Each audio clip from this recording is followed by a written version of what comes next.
Sunday பசங்கள்லாம் டார்ச்சலுங்க. ராட்டினத்தை கூப்பிட்டு போ, அங்கே கூப்பிட்டு போ, இங்கே கூப்பிட்டு போனோம். அங்கே போய் பார்த்தா உசிலம்பட்டியை காணோம். எங்கன்னு பார்த்தா எல்லோரும் இதுக்குள்ளே தான் இருக்காங்க. என்னடா இது இவ்வளோ கூட்டம், இந்த கூட்டத்துக்குள்ளே நம்ம எப்பட்றா போயிட்டு வர்றதுன்ட்டு உள்ளே போயிட்டோங்க. அங்கே போனால் ஒரு ராட்டினத்தில் கூட ஏற முடியல. எல்லாம் வரிசையில் நிற்கிறாங்க. அடித்து பிடிச்சி 2ல் ஏறிட்டு அப்புறம் பார்த்தா என் பையனை இந்த காரில் ஏற்றி விட்டுட்டேன். அவன் சுற்றிட்டு வர்றதுக்குள்ளே நம்ம வந்த வேலையை பார்க்கணும்ல. நம்ம காளான் வாங்கவும் பானிபூரி வாங்கவும் கிளம்பியாச்சு.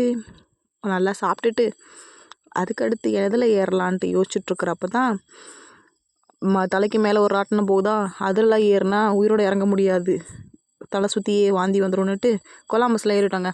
அதில் ஏறிட்டா ஃபோனை வைக்கணுமே, 2 ரீல்ஸ் எடுத்துகிட்டு டக்குன்னு ஃபோனை பேக்கில் போட்டாச்சு. அதுக்கடுத்து பார்த்தா இன்னும் அந்த தலைக்கு மேலே சுற்றிட்டே தான் இருக்குது.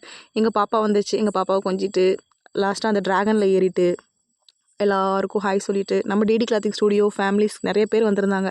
அவங்களெல்லாம் பார்த்தது ரொம்ப சந்தோஷம். Thank you so much.